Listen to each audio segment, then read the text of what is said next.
하나님의 말씀 바른 성경 아가 1장 1절 보십시다.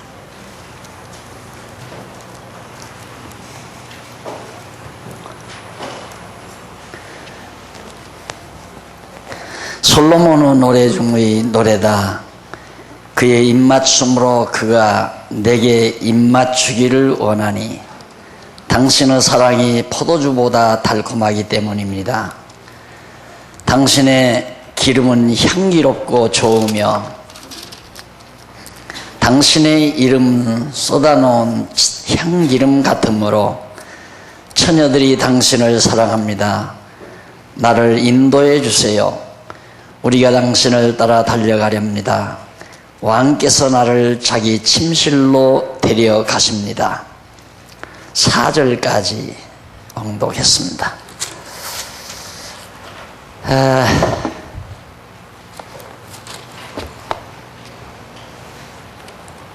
교재 가지고 계시면 4545페이지 펴시기 바라고요. 우선 없으시면 주보를 보시기 바랍니다. 주보에 보면 찬양을 통한 언약 내용이 욥기, 시편, 잠언, 전도, 아가서, 바로 욥기에서 아가서까지가 찬양을 통하여 언약하는 내용의 말씀이 노래되고 있습니다. 여기 이제 이 찬양이라고 하는 말, 이것은 높은 자를 우러러 칭송하는 그런 내용을 보통 찬양이라고 그렇게 생각을 하죠. 그런데 참 이 성경의 위대함을 구구절절히 다 위대함을 느끼지 않을 수 없지만 이 2편, 두 번째 편 찬양을 통한 언약, 첫 번째 편이 섭리를 통한 언약이죠. 하나님께서 말씀하셨다, 하나님이 우리에게 말씀하신다라고 할 때 그 말씀의 방법이 역사, 섭리, 우리는 말의 방법이라고 하는 것은 언어의 말하는 방법이 우리에게도 여러 가지가 있죠. 즉 서로 통하는 단어를 통하여, 단어라고 하는, 글이라고 하는 부호를 통해서 의사전달하는 방법이 있고, 그 다음 손짓을 통해서 하는 방법이 있고, 또 얼굴 모습을 통해서도 의사전달을 할 수 있고요. 다양한 방법으로 의사가 전달되는데, 하나님께서 당신을 우리에게 계시하시는 말씀의 방법도 역사를 섭리하시는 방법, 그게 이제 섭리를 통한 하나님의 언약의 말씀입니다. 약속하시는 말씀이 섭리를, 역사 섭리를 통해서 첫 번째가 그것이 창세기에서부터 에스더서까지, 그리고 이제 두 번째 욥기에서부터 아가서까지는 찬양을 통하여, 하나님의 택한 백성들의 하나님에 대한 찬양. 그러니까 이걸 보아도 하나님의 택한 백성들이 하나님을 찬양하는 것이 인간들이 의지에 따라서 찬양하는 것이 아니라 하나님께서 하나님을 백성들로 하여금 깨닫게 해서 그 깨달은 바로 하나님을 찬양하게 하심으로 말미암아 하나님이 당신의 뜻을, 또 당신을 우리에게 계시하는 겁니다. 그러니까 하나님이 우리에게 계시하는 두 번째 방법이 택한 백성들의 찬양을 통해서 계시를 해요. 언약 약속하신다 이 말입니다. 그 다음 이제 마지막은요, 여러분들이 아시다시피 예언을 통해서, 선지자들의 예언을 통해서, 그것이 이제 이사야서에서부터 말라기서까지죠. 그럼 구약이 끝나잖아요. 그런데 여기 욥기에서부터 아가서까지 이게 이제 찬양인데, 이걸 좀 더 현대 언어로 표현하자면 이 부분에서 우리는 기독교 문학이라고 하는 하나의 아주 큰 보물덩어리를 우리가 건질 수 있습니다. 문화활동, 문예활동, 문화와 예술. 그러니까 그 나라의 수준도를 우리가 측정할 때 GNP가 얼마냐 뭐 이런 것도 중요하죠. 그러나 더 중요한 것은 뭐냐면 그 나라의 문화와 예술을 절대 제외할 수가 없는 겁니다. 문화와 예술이 있는 나라야만이 아주 건전한, 아주 수준 높은 그런 나라라고 그렇게 우리들이 알 수가 있고, 또 뿐만 아니라 삶도 그래요. 개인의 삶도 예를 들면 보통 그러죠. 그 가정의 생활의 질을 알아보려면 문화비가 얼마가 나가느냐. 그러니까 소위 이제 문화비라는 게 기껏해야 우리들은 영화 관람, 음악 감상, 또 초보에는 이제 외식, 일주일에 외식을 몇 번 하느냐.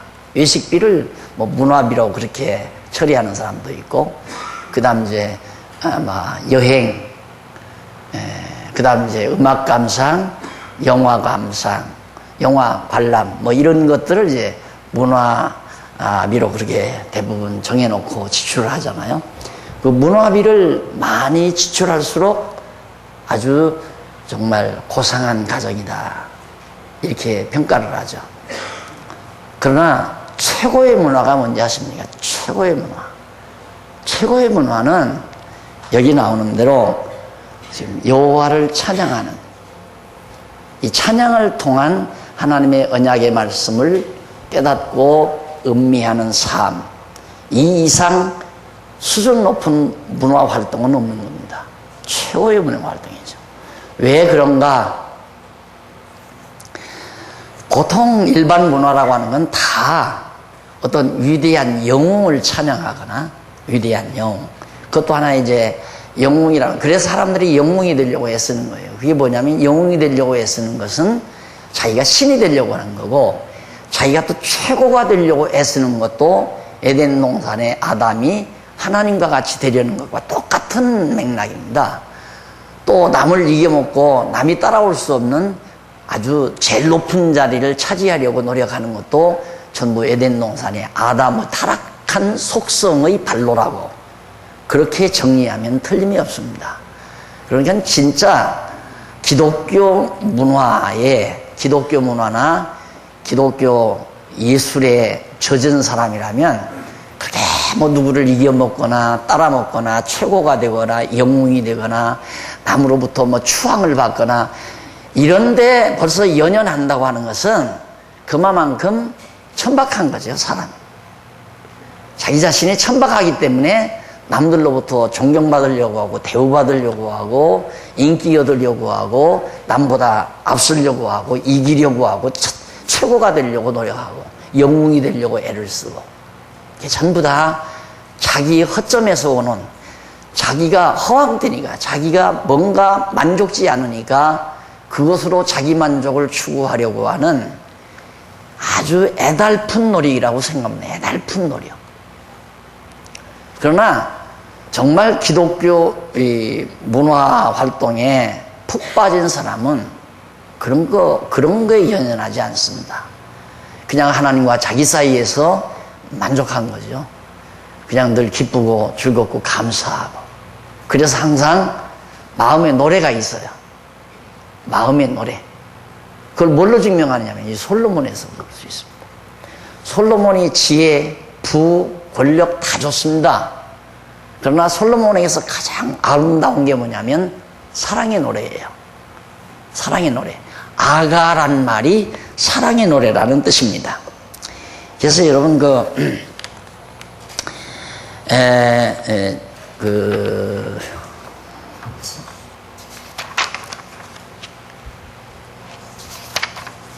저기 51페이지 4551페이지 거기 보면 1절 나오죠. 4551페이지 1절 그 밑에 세 번째 보면은 히브리어 나오죠. 히브리어 슈로 하슈림이라는 말이 나와요. 슈로 하슈림. 이는 문자적으로 번역하면 노래 중에 노래다라는 말입니다. 노래 중에 노래라는 말로서 의역을 하면 가장 아름다운 노래. 그것이 바로 사랑의 노래예요. 이 세상에서 가장 아름다운 노래가 뭔가? 사랑의 노래. 노래 중에 노래니까 능가할 노래가 없죠. 최고의 노래. 그래서 솔로몬은 가장 멋있는 문화인이다. 마음에 노래가 없는 사람은 문화인이라고 할 수 없습니다. 우리는 보통 문화인 하면 한 달에 몇 번 영화관에 가는가, 또 한 달에 한 주간이면 몇 번 외식을 하는가, 음악 감상은 몇 번을 하는가, 해외여행은 몇 번을 다니는가, 이런 걸 통해서 문화인이다, 문화인이 아니다라고 척도를 정하는 경우가 많습니다. 아니에요. 최고의 노래가 있는 사람이 문화인입니다. 가장 노래 중에 노래가 있는 사람. 이게 가장 아름다운 노래죠. 최고로 아름다운 노래. 그러면 도대체 아가스가 어떤 내용이기에 그렇게 최고로 아름다운 노래일까? 이미자가 뭐 불렀죠? 네? 이미자가, 김근만 목사님, 이미자가 뭐 불렀어요? 잘 부르더구만, 그 전에 보니까. 동백아가씨. 네, 네, 그래요. 그 아름다운 노래죠. 동백아가씨. 소양강 처녀는 누가 불렀어요? 하도 나는 어려서 그 노래를 불러가지고 서두를 알아요. 소양강 처녀. 근데 시작은 못해요. 누가 시작을 하면 조금 하겠는데. 그런 노래 말고 그건 천박한 노래예요. 아주, 그래서 대중가요라는 거예요. 대중. 대중이라고 하는 것은, 죄송합니다, 대중은 천박성이 있어요. 대중이라고 하는 건 천박성. 그러니까 대중으로 움직이려면 수준이 낮아야 돼요. 수준이 높아가지고는 대중을 못 움직여요. 그러니까 나는 참 신기하다고요. 막 교인들을 막 수만 명, 수십만 명 그렇게 끌어모으는 것 같아요. 그 어떻게 그렇게 대중을 움직이나. 네. 고급이라고 하는 것은 대중성이 없는 거예요. 대중성이. 특수성을 지니고 있기 때문에. 노래 중에 노래라는 건 단 하나밖에 없잖아요. 노래 중에 노래는. 가장 아름다운 노래는 하나밖에. 남산의 최고 큰 소나무가 몇 그루냐 물으니까 한 5그루 될라나 이렇게 대답하는 사람이 있잖아요. 한 그루밖에 없잖아요. 한 그루밖에는. 그러니까 가장 아름다운 노래는 하나밖에 없는데 그 노래가 어떤 노래인가? 아가서다 이 말. 아가. 이런 노래를 앞으로 몇 주간 동안 오후 시간에 우리 같이 감상할 겁니다. 왜 그렇게 아름다운 노래일까? 내 마음속에 그런 아름다운 노래가 있는가? 그 아름다운 노래를 내가 간직하고 산다면 정말 나야말로 문화인 중에 문화인이죠. 가장 최고의 문화인. 그래서 우리가 지금 계속해서 이제 그런 작업을 하지만은 정말 우리가 이 일반 문학을 전공한 사람이 있다면 인문학에서 다뤄야 되거든요. 그 인문학에서. 그래서 인문학 과정에서 이제 기독교 문학이 정리가 돼야 돼요. 학문적으로 정리가 돼야 돼요. 문학 정리된 데서 이제 문화와 예술 이런 것들이 전부 다 깔끔하게 성경적으로 아주 잘 정리되죠. 이미 얼개는 다 가지고 있어요. 이 머릿속에 뭐 기독교 예술, 문화, 노래, 시 이런 것들 전부 또 소설 이런 모든 아이템들이 다 머리에 이 내리 속에 다 있는데 문제는 시간이 없는 거예요. 시간이 있어야 이걸 쓰는데. 그래서 빨리 제일 지금 시급한 것이 성경 강론. 이거 이제 오늘 우리 집사님 참 기도해 주셨는데 요한계시록까지 끝나고 나서 좀 그런 글들을 좀 쓰고 싶은데 마음만 급하지 이렇게 할 수 있는 여건이 못 되잖아요. 정말 멋있습니다. 그래서 우리 진리를 깨닫고 솔로몬처럼 이렇게 사랑의 노래를 부를 수 있는 자라면 최고의 더 이상 높은 문화인은 있을 수가 없다. 그래서 현대 문화라고 하는 것은 타락성이 다 두덕두덕 묻어있는 그런 문화 활동들이에요. 전부가 다. 그래서 대중문화 하면 약간 퇴폐성이 있어야 되잖아요. 퇴폐성이 없이는 대중문화가 안 돼요. 그러니까 아무리 고상한 작가라도 혼자 고상한 척하고 글을 썼다가는 책 한 권도 안 팔려요. 책 한 권도. 그러니까 지금 굶어 죽는 거죠. 굶어 죽는 거죠. 그러니까 퇴폐성을 묻혀놔야, 퇴폐성이 가미돼야 하다못해 그저 종이값이라도 손해 안 보고 책이 팔려나가는 이런 것들. 그게 이제 그만큼 문화관 자체가 부패하다는 얘기죠. 그런데 이 아가스가 그렇게 노래 중에 가장 아름다운 노래가 된 이유는, 자, 제목이 나오죠? 4545페이지 제5장 여호와의 자비성 찬양. 이게 핵심입니다. 여호와의 자비성 찬양. 오늘 우리 인간에게 있어서는요, 우리가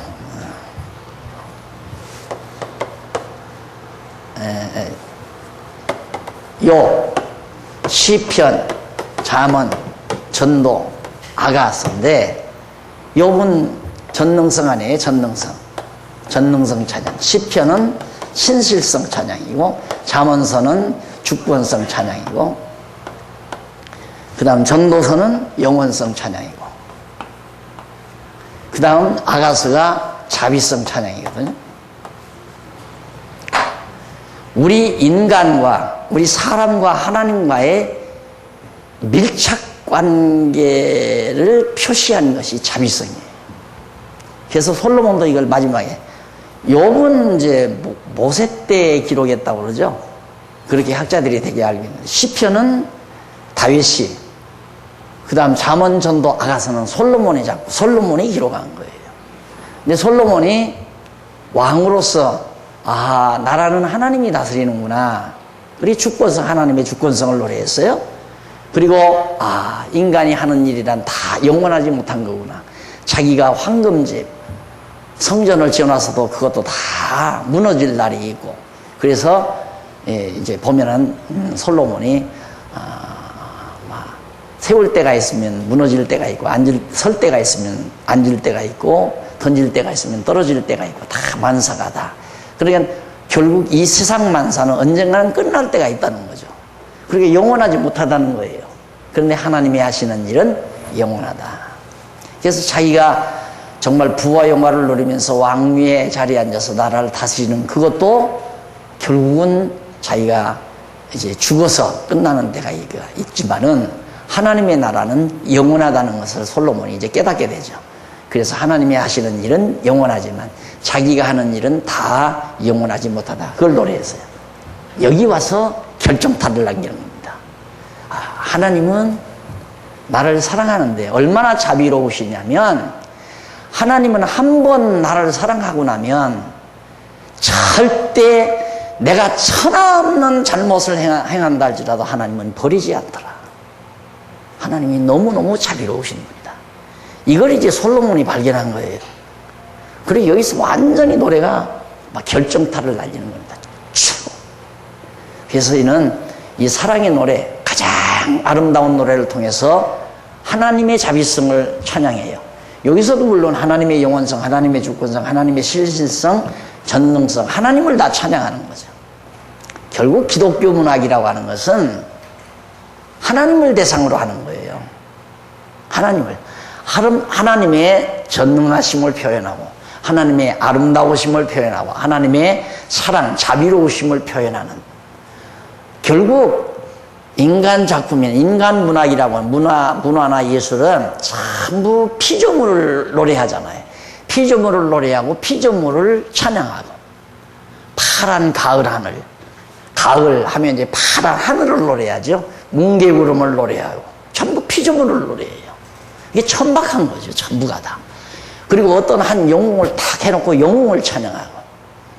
여러분 어느 나라를 가든지 그 나라를 세운 독립투사 동상 다 만들어놨어요. 우리나라도 세종묘에 가면 세종대왕 지금도 있나요? 나 세종도 언젠가 한번 끌어내리는 것 같던데 요즘 누구 세워놨는지. 세종대왕 그냥 있는지 모르겠습니다. 하나 그렇게 인간 영웅을 딱 만들어 놓고 거기 그 영웅을 중심으로 자꾸 사람을 모으는 겁니다. 목회도 똑같아요. 그냥 목사 하나 영웅 만들어 놓고 그 목사 중심으로 자꾸 사람을 모으는 거예요. 우리 목사가 최고다 이래가지고.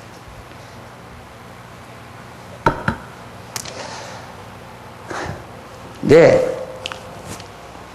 제가 지금 발악을 하잖아요. 제가 발악한다니까 놀라시겠지만 어떻게든지 인간 중심으로 여러분들의 관심이 모아지지 아니하고 하나님의 뜻 중심으로 여러분들의 관심이 모아지게 하려고 밖에서 인사하는 것까지 그만둬봤거든요. 근데 내가 안 하니까 장로님들도 안 하는 것 같아요. 사회하신 장로님하고 기도하신 장로님하고 양쪽에 서서 좀 성도들하고 인사를 하니까 오늘 보니까 안 하시는 것 같더라고요. 그래서 교인들이 혹시 시들시들하지 않나 이런 생각. 여러분 정신 바짝 차리셔야 됩니다. 제가 바르게 지도하는 거니까요. 제 중심으로 모여봤대서 필요 없어요. 하나님 뜻 중심으로 모여야 돼요. 여기 공사를 하는데 다 와서 날들어 장로님이세요 하는 사람 한 사람이 없어요. 집사님이세요? 아니면 이 교회 교인입니까? 라고 묻지. 목사는 아예 가지도 않고. 그 말은 뭐냐, 망가졌다는 얘기죠. 그만 망가. 교인도 몰라보더라니까. 밀짚 모자 푹 눌러쓰고 일하고 있으니까 목사님이세요? 일부러 그러는 건 아니에요. 그게 내 모습이에요. 그냥 그게 내 모습. 일부러 그러는 건 절대 아니에요. 여러분들에게 존경받으려고 하는 그 생각부터가 하나님으로부터 여러분을 이반시키는 행위거든요. 내가 여러분들로부터 존경받으려고 하는 그 자체부터가 여러분들을 하나님으로부터 이반시키는 거라 이 말이죠. 여러분들로 하여금 가장 고상한 그리스도인으로서의 문화인이 되는데 저의 요소가 된다 그 말이에요. 여러분의 입가에서는 계속 하나님에 대한 찬양만 나와야 돼요. 하나님에 대한 찬양만. 우리 교회 이 시설 찬양해도 안 돼요. 꽃을 찬양해도 안 되고 가을 하늘을 찬양해도 안 되고 나라를 찬양해도 애국가 그런 것도 다 어리석은 짓이죠. 이 말하면 또 반국가단체로 뭐라 세울지 모르지만 나는 종교적인 입장에서 하는 얘기예요. 나라가 무슨 노래의 대상인가요? 나라가 내가 사랑의 대상은 아니잖아요. 예? 오직 우리의 사랑의 대상은 하나님밖에 없다 이 말입니다. 그래서 하나님에 대한 노래가 얼마나 깊으냐 그거에 따라서 내가 그리스도 안에서 정말 문화인이냐 문화인이 아니냐가 결정되는 거란 말입니다. 근데 솔로몬은 너무너무 노래가 진짜 대단해요. 그 구성을 한번 보십시다. 솔로몬 노래 아가서의 구성을 보면 1장에서 5장까지가 12장까지 나오는데요. 아니, 네. 8장까지죠. 네, 8장까지. 12장이 아니라 1장에서 5장까지는 조건 없는 사랑의 언약입니다.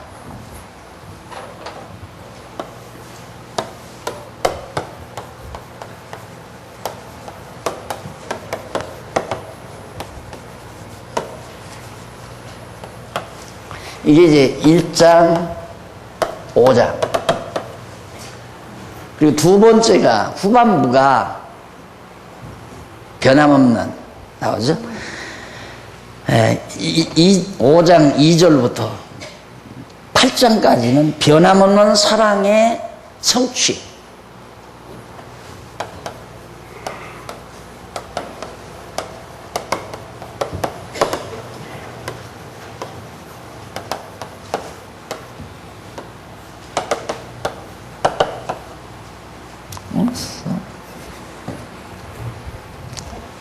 5장 2절인데 5장 1절까지구만.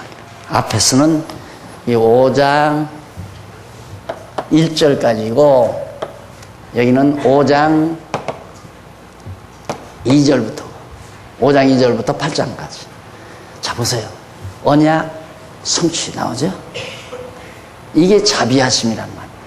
언약하시고 언약대로 이루시는 그 하나님의 자비성, 그것이 솔로몬의 노래의 대상이에요. 우리 지금 계속 우리 교회 역사와 함께 언약 성취 배워요. 언약 성취. 하나님이 언약하시고 언약대로 이루시고. 저는 소년 시절에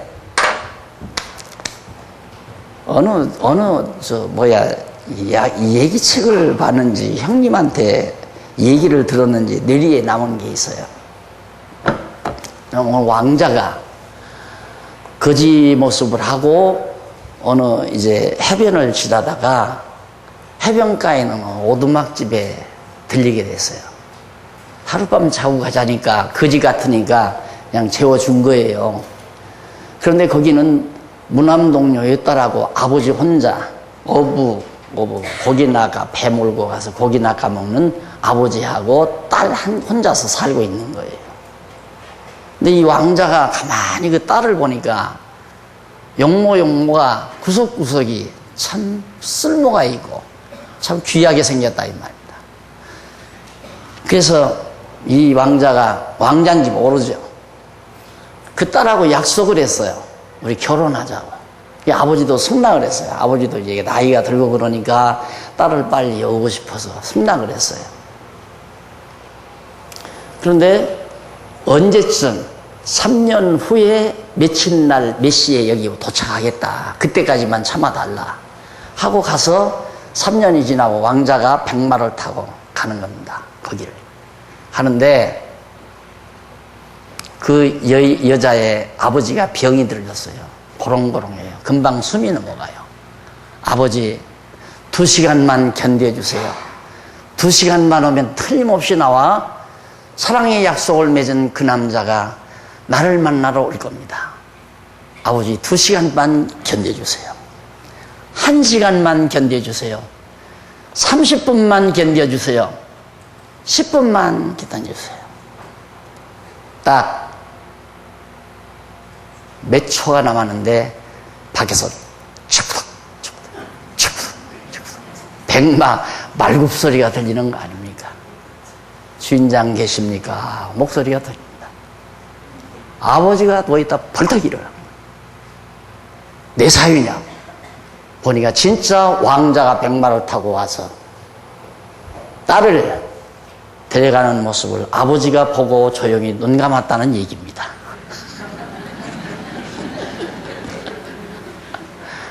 재밌죠? 설교는 이렇게 해야 하는 거예요. 약속대로 변함없이 데리러 온 그 왕자. 자, 그런 왕자만 있으면 나는 또 한 번 결혼하겠다. 마음으로 또 그럴 거예요. 그런 사랑이 어디 있습니까? 언약대로 반드시 이루어주는 최고의 사랑이죠. 그걸 노래하는 거예요. 조건 없이 언약을 해요. 언약 자체도 아무 조건이 없어요. 그리고 변하지도 않아요. 평생 가야 변하는 법이 없어요. 그분이 하나님의 사랑의 불변성, 무조건성, 불변성, 이것이 아가스가 담고 있는 사랑의 노래입니다. 그런데 그 노래 방법 자체가 더 너무너무 놀랍죠. 그 노래의 내용이 어디서 나오는가? 자기가 왕으로서 나라를 다스리는 이스라엘 국가, 이스라엘 민족의 역사를 노래하는 거예요.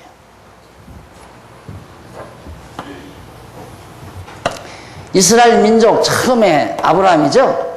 아브라함에게 하나님께서 언약을 세워서 내가 한 나라를 세워주겠다. 네 자손이 번창하고 땅 정복하고 그리고 통치자를 세워서 다스리게 해주겠다. 3대 언약을 아브라함에게 해줘요. 그 언약대로 다윗 시대에 왕을 세워서 약속대로 이루어 주죠. 이때. 그러니까 사랑의 언약대로 이루어 주어요. 그런데 솔로몬 이후에 나라가 갈라지고 이거 다 하나님 배반하고 우상 섬기고 다 못된 짓 다 해요. 남쪽 유다도 정말 하나님 저버리고 우상 섬기고 다 못된 짓 다 해요. 그래서 결국 남쪽 유다 다윗 왕조가 바벨론에 사로잡혀 가죠. 바벨론에 사로잡혀 가서 70년 만에 다시 돌아와요.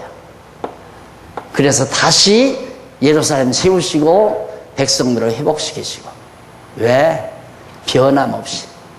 이걸 노래 속에 담아요. 그대로. 그래서 이 이스라엘 나라, 이 사랑의 대상을 이스라엘 나라, 이스라엘 민족 택한 백성인데, 사랑의 대상, 술람미라고 하는 한 볼품없는 여자. 정말 볼품없는 여자예요. 보잘것없이 볼품없는 여자를 하나의 사랑의 대상으로 지명해 놓고 그 여인에 대한 사랑을 한없이 노래합니다. 언제, 어느 때까지 이렇게 만나서 사랑을 이뤘는데 이스라엘 민족을 사랑하고 이스라엘 민족 국가를 세워가지고 80년 동안 다윗 왕 때, 솔로몬 왕 때 태평성대를 이루도록 하나님께서 그렇게 해줬는데도 백성들은 하나님 저버리고 밖에 나가서 다른 남자들하고, 그러니까 술람이가 다른 남자들하고 놀아다니는 거예요. 그 다른 신랑, 솔로몬 자기를 저버리고 다른 신랑, 다른 남자 따라갔다가 얼마나 죽을 고생을 하는지 만신창이가 된 거예요, 여인이. 술람미가. 그런데도 전혀 솔로몬이 가서 다 찾아서 만나가지고 다 정리하고 다시 사랑을 시작하는 그런 아름다운 이스라엘 민족사를 여기다 이스라엘 민족사 아브라함 한 1500년 역사를, 그러니까 솔로몬 때 이때 했으니까 이때가 솔로몬이니까 지난 과거사지요, 현대사지요, 미래사죠. 이스라엘 민족의 과거사와 현대사와 미래사를 몽땅 다 이 노래에 담고 있다는 거예요. 세상에 이런 놀라운 문학작품이 어디 있어요? 이런 작품은 없어요. 세상에 어떤 문학작품이라도. 요즘에 신문 보니까 또 누구 하나 떴대요. 남자, 그 누구야? 뭐 하나 썼다는데 눈길이 안 가는 거죠. 내가 만약에 성경을 몰랐다면 나오자마자 서점으로 달려가죠. 나오자마자. 시집 나오자마자 시집 안 보고는 안 되죠. 소설 안 보고는 안 되고 수필집 안 보고는 안 되고 유명한 사람들의 글 안 보고는 안 되죠. 그런데 너무 엄청난 걸 내가 맛본 거예요. 세상에 이런 문학이 어디 있어요? 이런 노래가 또 어디 있느냐고요. 수천 년의 이 한 민족의 역사도 과거사만이 아니라 현대사, 미래사까지 담고 있는 엄청난 내용을 배경으로 해서 가장 최고의 아름다운 노래를 불렀다고 하는 솔로몬의 그 지혜야말로 나를 감동시키고도 남음이 있죠. 우리가 지금도 유치원에 가면 아이들에게 산토끼 토끼야 어디를 가느냐 깡총깡총 뛰면서 어디를 가느냐 하고 그 노래가 요즘 김여숙 씨 뭐 기타 배운다고 기타 치는데 산토끼 토끼야 왜 그거 하느냐니까 처녀 때 하고 싶었는데 못해서 이제라도 하겠대요. 아, 기대하십시오. 언제 연주할 겁니다.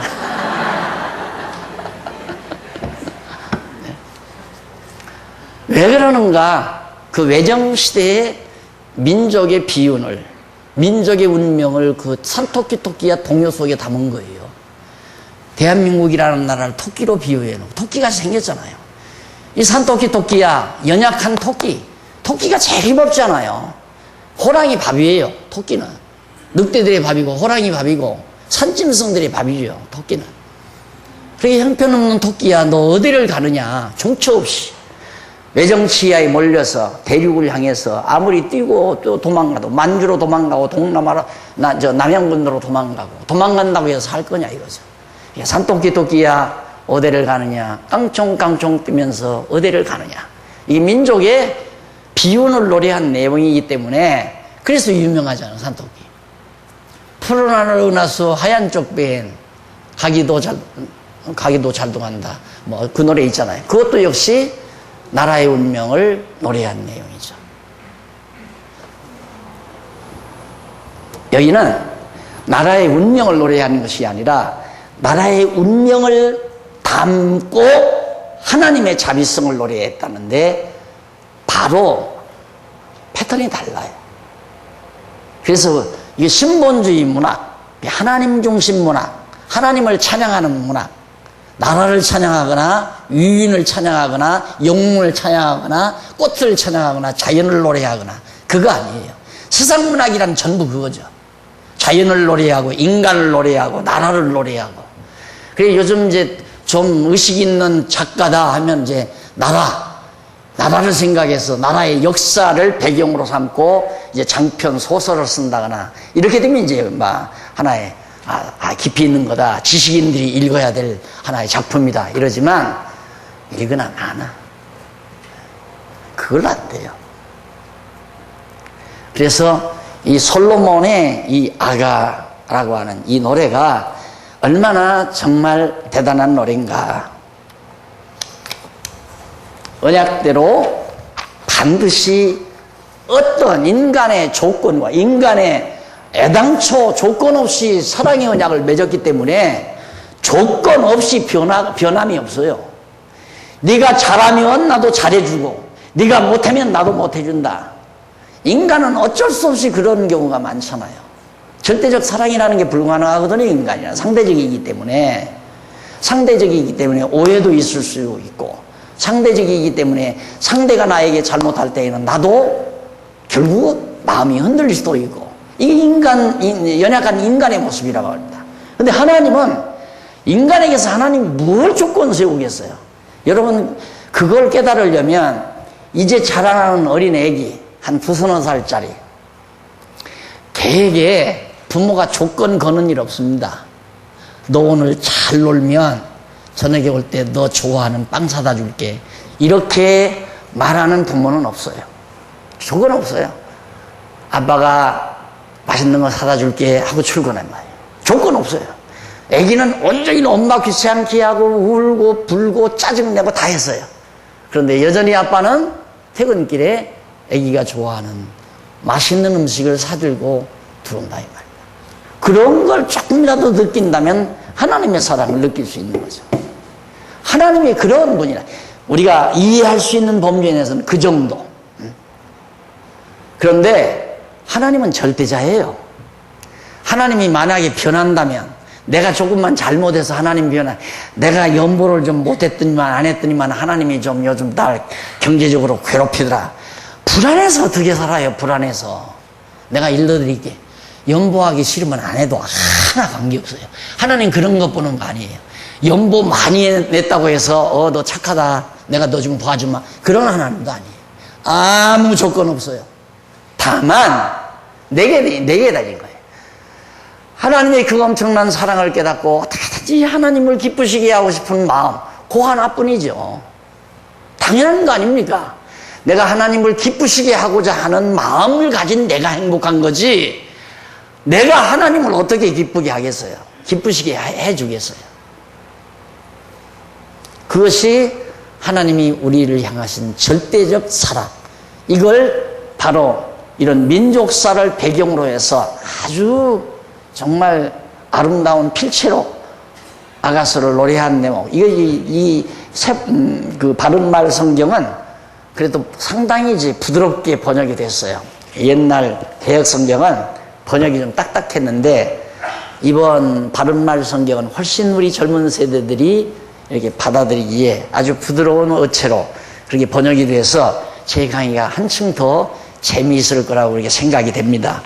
오늘은 대충 이렇게 아가서에 대한 전체적인 윤곽 여러분들이 살펴보셨으니까 다음 주일부터 하나하나 정리해 가도록 그렇게 약속하고 오늘은 첫 번째 그 5장 1장에서 5장 1절까지 내용 간단하게 내용 정리만 분해만 하고 넘어가도록 하겠습니다.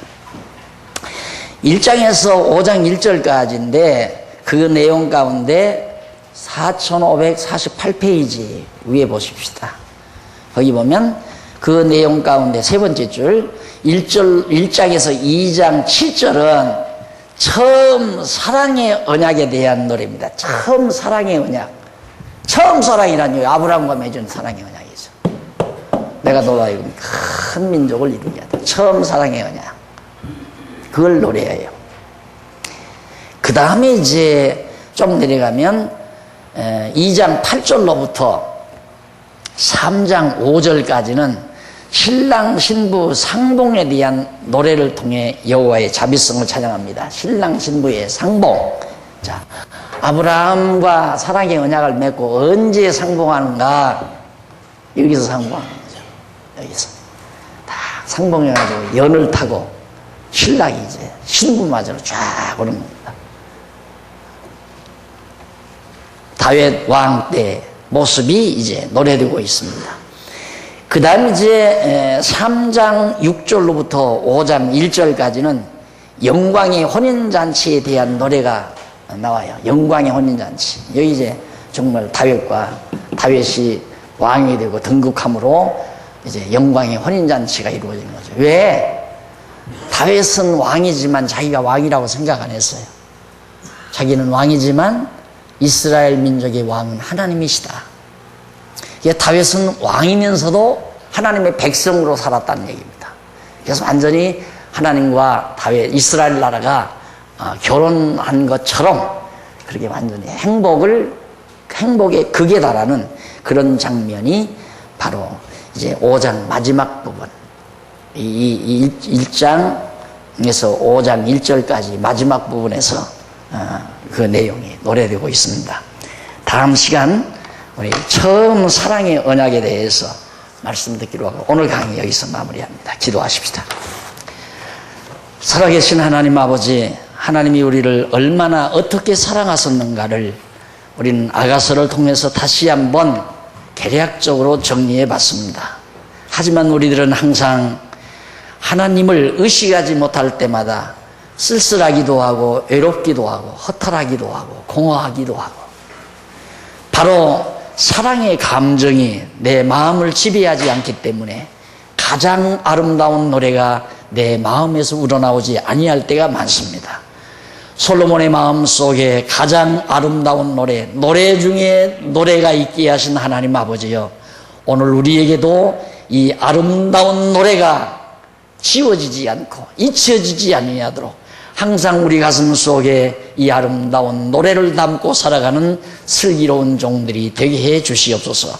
예수님 이름으로 기도드립니다. 아멘.